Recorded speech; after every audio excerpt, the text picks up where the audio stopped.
Good evening, everyone. I'm just here, as I have done before, to give you guys a speaking order, so we are good and squared away on this. First, you will be hearing from Minnesota Governor Walz. After that, Department of Public Safety Commissioner Bob Jacobson, Jacobson. After that, Bureau of Criminal Apprehension Superintendent Drew Evans, Evans. After that, you'll be hearing from Brooklyn Park Police Department Chief Mark Bruley, Mark Bruley, and then State Patrol Colonel Geiger, Geiger. Yep. I'm sorry, I'll get that for you. Lieutenant Colonel Geiger from the Minnesota State Patrol. Yep. Yes. Jeremy. J-A-R-E-M-Y. What was that? Jeremy. Common spelling. What's Bruley's last name? Mark. Yes, Bruley. And it's Jeremy, G-E-I-G-E-R? G-E-I-G-E-R is last name Geiger, correct. And it's Lieutenant Colonel? Correct.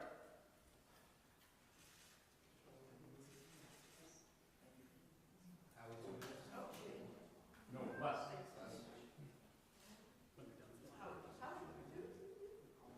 It's over there. I left it with you guys. And then let's put it on the podium. I hear you. It sounds like the press is D-R-U-L-E-Y. I need another one. Do we have another one, Todd? Yes. What's that? Do we have another one? Jake has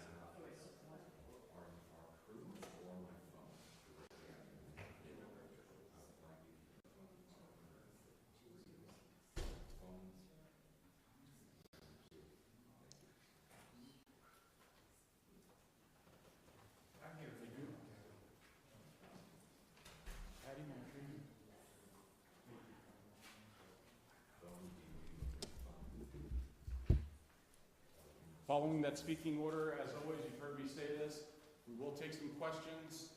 Please introduce yourselves and your media organization. There's certainly a lot more of you here now than there used to be. Please remember to introduce yourselves and your media organizations before your first question.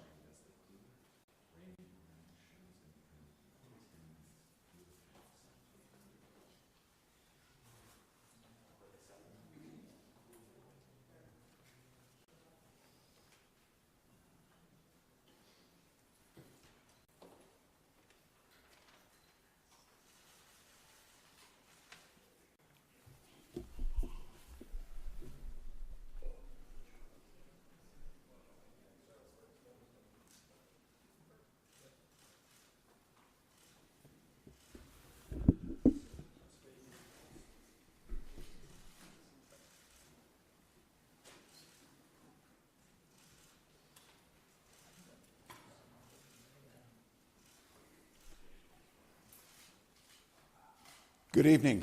After a two-day manhunt, 2 sleepless nights, law enforcement have apprehended Vance Boelter. That's 48 hours that law enforcement involved in a complex and dangerous manhunt. Spent Father's Day away from their families to deliver justice for Melissa and Mark Hortman and their children who spent this Father's Day alone. To the law enforcement who stand here and the hundreds who are involved in this, the state of Minnesota owes you a deep debt of gratitude. Thank you. You ran towards the danger and you served the state of Minnesota. This is a great example of coordination and collaboration. Multiple agencies, federal, state, and local, coordinating together in a way to protect the public and close this hunt around. Multiple agencies were there as FBI laid hands on it and Minnesota State Patrol put the handcuffs on. One man's unthinkable actions have altered the state of Minnesota. Melissa Hortman was the core of who our values were. She had a hand in so many things that happened. The building that we stand in, she helped usher through. so that we could respond from the State Emergency Operations Center with the professionalism and giving the tools necessary to law enforcement to do their job. To Melissa and Mark's family, I cannot fathom your pain and the grief that you're going through. We'll take solace in the memory and the work that Melissa did, and you can rest assured that we will put every ounce of effort that the state of Minnesota has to make sure that justice is served and the individual responsible for this serves the time for the unspeakable act. State grieves with you. To John and Yvette Hoffman, the latest news is Senator Hoffman came out of his final surgery and is moving towards that, towards recovery. Yvette is healing. And I think when the story comes out, and I'd like to say on behalf of the state of Minnesota, the heroic actions by the Hoffman family and their daughter Hope saved countless lives, and we are grateful. Bureau of Criminal Apprehension will continue to investigate. We will keep you informed. We'll spare no expense and no work to make sure that that happens. A moment in this country where we watched violence erupt. This cannot be the norm. It cannot be the way that we deal with our political differences. Now's the time for us to recommit to the core values of this country. And each and every one of us can do it. Talk to a neighbor rather than arguing. Debate an issue. Shake hands. Find common ground. This is who Melissa Hortman was. In the first negotiating session that I had a chance to work with her, she got all the partners in the room, and she provided each and every one of us a copy of a book called Getting to Yes. And the whole premise was debating with a sense of goodwill, a sense of trying to come to compromises that serve everyone. And because of her, we did that. Because of her, we did that year after year after year. That's the embodiment of how things are supposed to work. It's not about hatred. It's not about mean tweets. It's not about demeaning someone.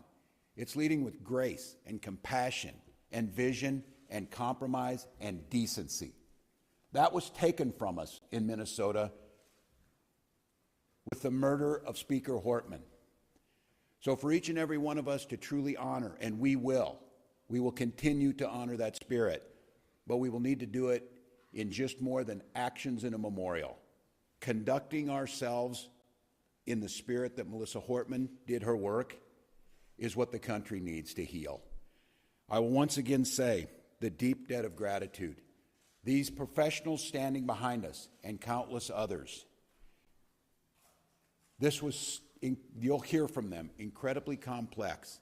And to take this suspect in with no life or injuries to civilian population and to bring him in alive so he can serve justice, which he will do in Minnesota, is an incredible thing that we are grateful for. With that, I'm going to turn it over to the professionals, starting with Commissioner of Public Safety for the state of Minnesota, Bob Jacobson. Thank you.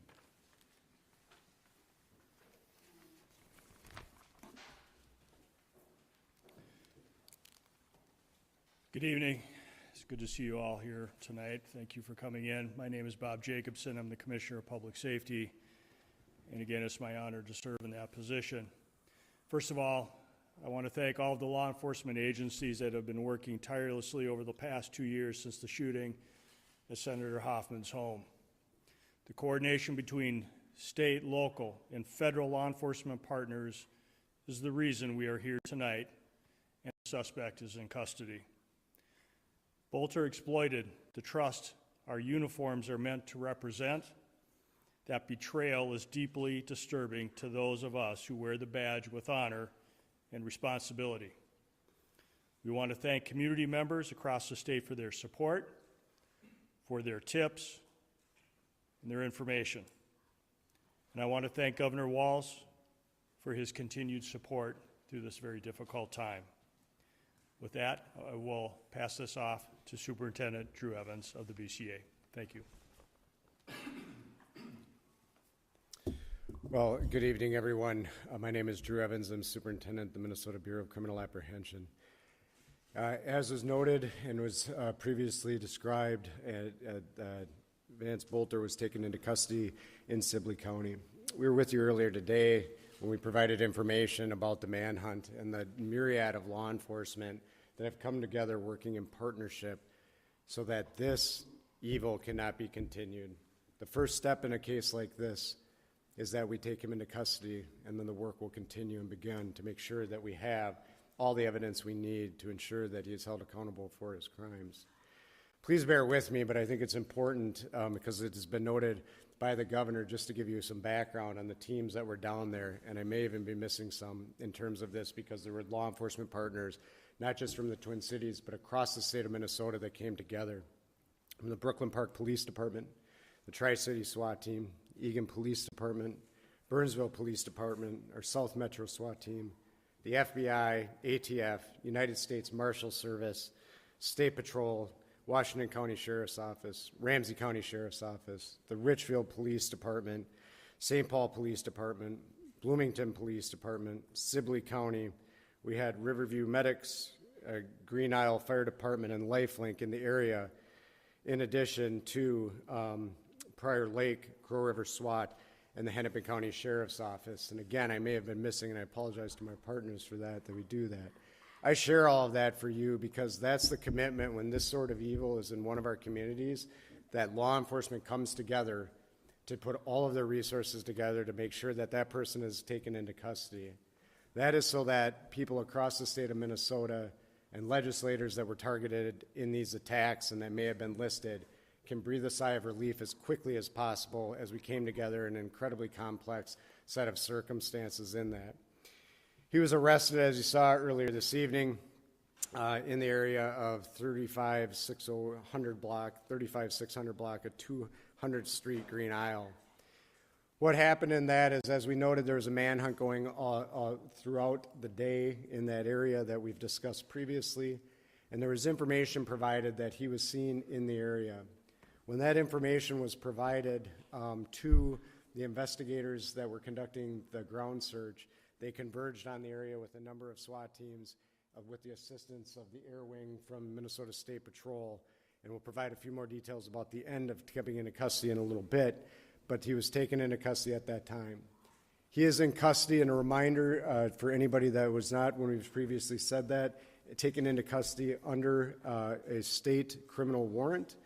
That information will be made public, if it is not already, detailing the complaint that he is charged in the cases at this time with the murders of Speaker Hortman and her husband, Mark Hortman, also with the shootings in John Hoffman and Yvette Hoffman for those crimes, and we'll be moving forward. We are also in close contact with our federal partners, both the FBI, United States Attorney's Office, who are examining whether or not additional charges should be brought at the federal level related to this at this time.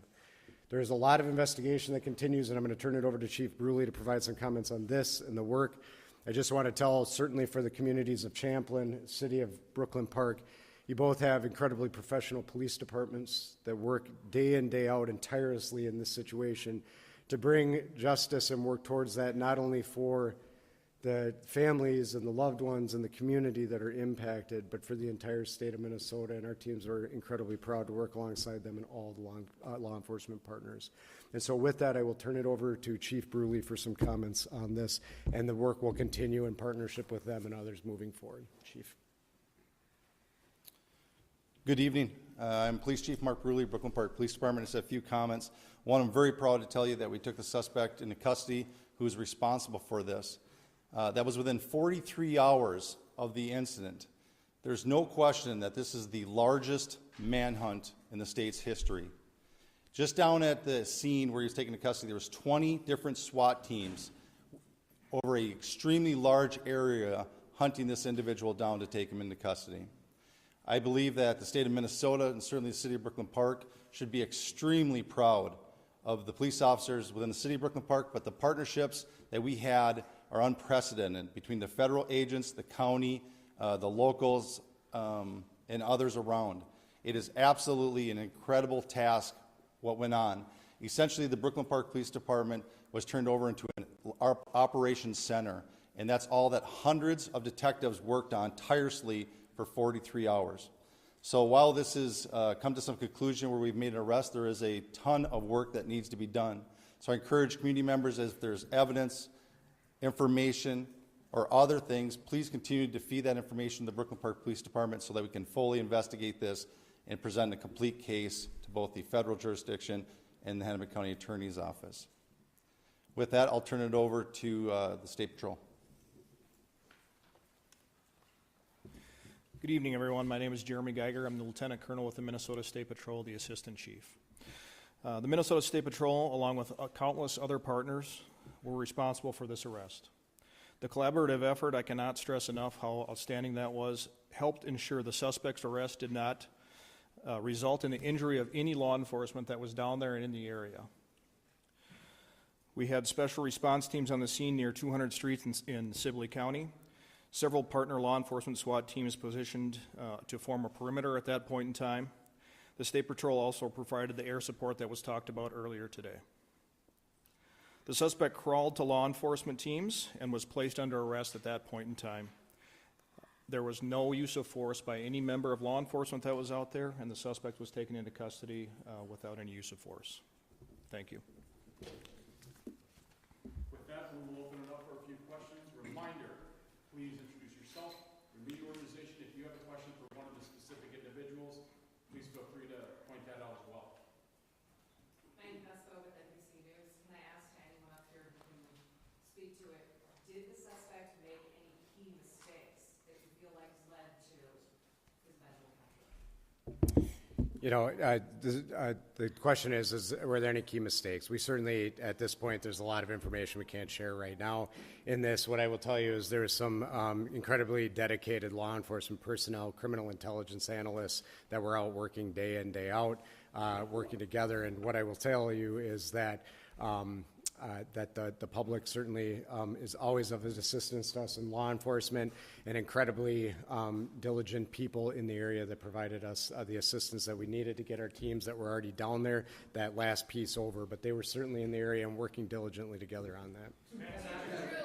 One's going to be one at a time, guys. Drew, Hortman from Pair 11. Do you have any indication that anyone helped him? The question is any indication anybody helped him? We continue to look into that. I don't have anything beyond what we shared earlier today.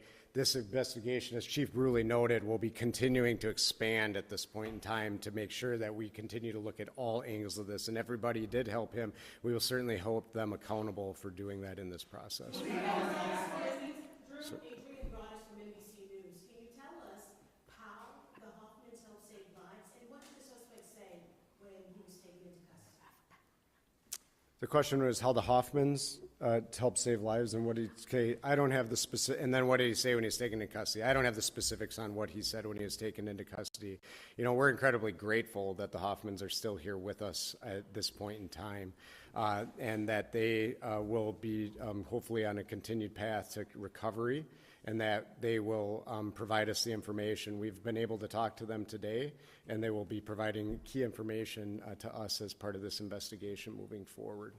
Sir, can I ask you from CBS News, did the suspect have a phone with him when he was caught? Was he tracked in any way, or was it just sightings and tips? At the end, the question is, did he have a phone with him? I don't have the specifics on everything that was with him when he was arrested at this time. I will say he was armed, and that he came when he was taken into custody, but we'll be sifting through all of that information from there. What's that? I can't on the weapons at this time, so Paul. Just kind of elaborating on sort of the Hoffman question. To me, the encounter at Speaker Hortman's house with, I believe, the Portland Park Police, there was a gunfire there. The fact is you then have to abandon that vehicle with several weapons. We now see the unsealed criminal complaint. How significant was that in preventing any further tragedy and ending it with him on the ground in Sibley County?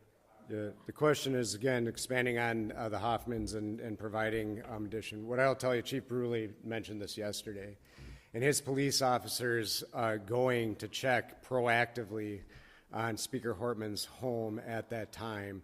If that had not happened, I have every confidence that this would have continued throughout the day. By his officers encountering him at that, it was forced to abandon the vehicle that he had at that time and lead to what we got to today. So by that incident occurring and the law enforcement communication that was occurring, it allowed the proactive approach that was able to get to the point where they were able to now eventually take him into custody today. And just one quick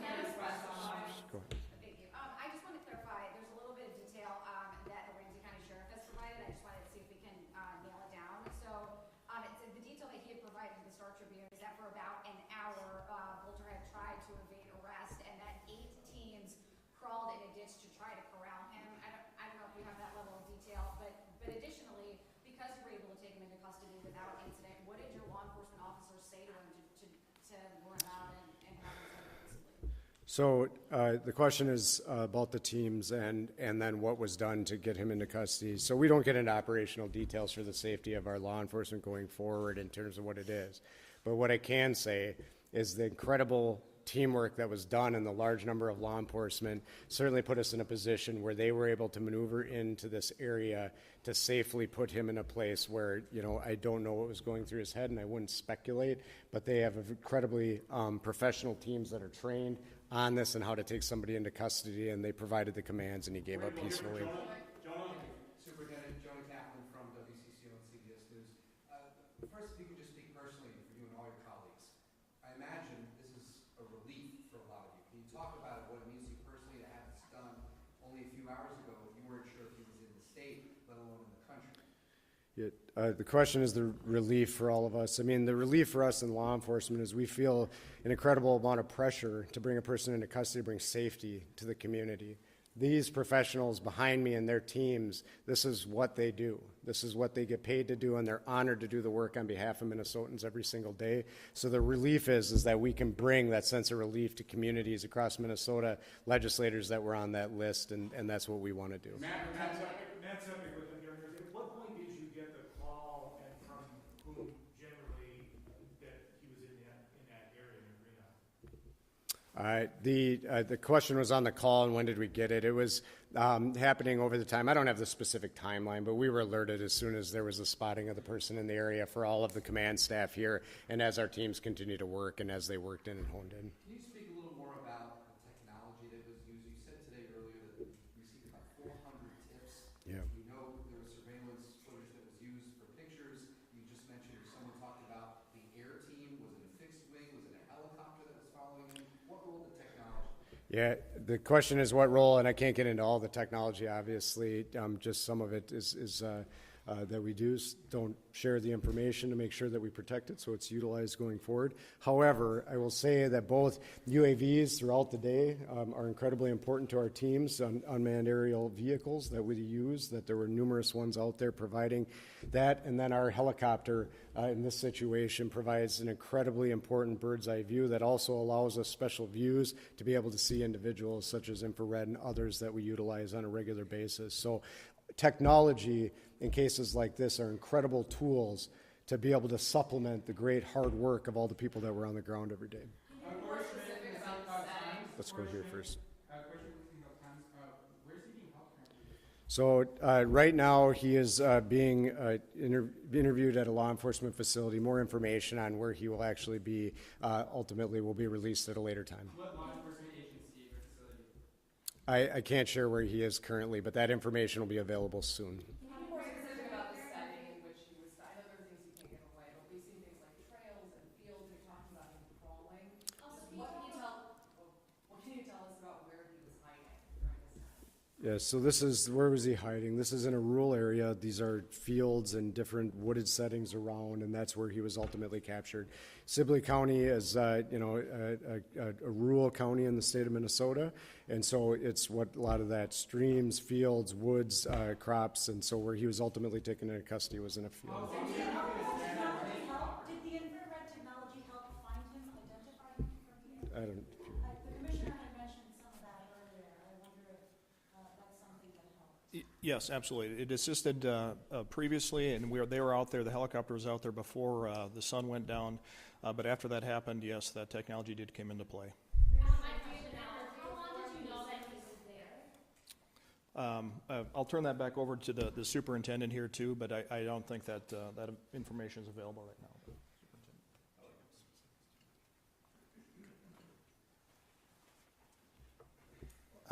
Mark Bruley, Police Chief, Brooklyn Park. The question is how long did we know that he was there? A vehicle that we believed that he was in was spotted many hours before and had been abandoned. An alert police officer believed that he may have seen the individual running into the woods, and that started a large-scale perimeter that we set up, or down in Sibley County set up, and we started to deploy resources, including the Brooklyn Park SWAT team, and along with many other SWAT teams, to contain an extremely large area, knowing that this is a very dangerous individual. During that, we got privy to additional information of an individual that was in the woods, and that search went on for many hours until ultimately we were able to locate him in the woods. In approximately an hour and a half or so, we were able to close the distance in with the technology in the State Patrol helicopter, and where we were able to call him out to us.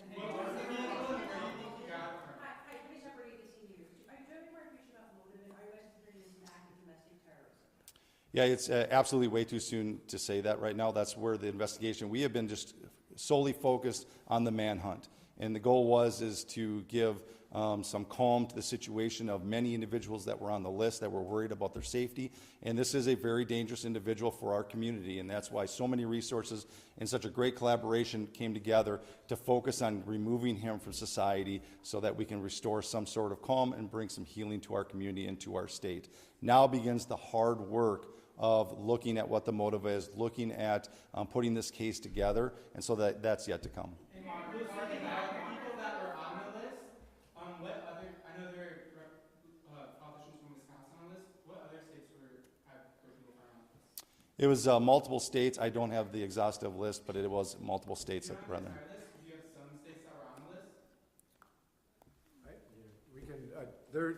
There's a few. I don't want to say it because it won't be exhaustive, but Wisconsin, Illinois, Michigan, some others that were on there. There was a variety. Nebraska, Iowa. We've had contact. What I will tell you, and I will not get into any more specifics beyond that, we are in coordination with our federal partners and our fusion centers in those states to coordinate with local law enforcement and the FBI in those states and the state fusion centers that are there to be able to provide that information and notify those individuals that they were on that list. Are you concerned that there's other people out there that could have been working with them? The question is, are we concerned there's other people out there that could be working with them? We will fully explore that. I've said on this, we are relatively confident, that the violence that he committed and the murders he committed and the attempted murders, that he conducted that activity alone.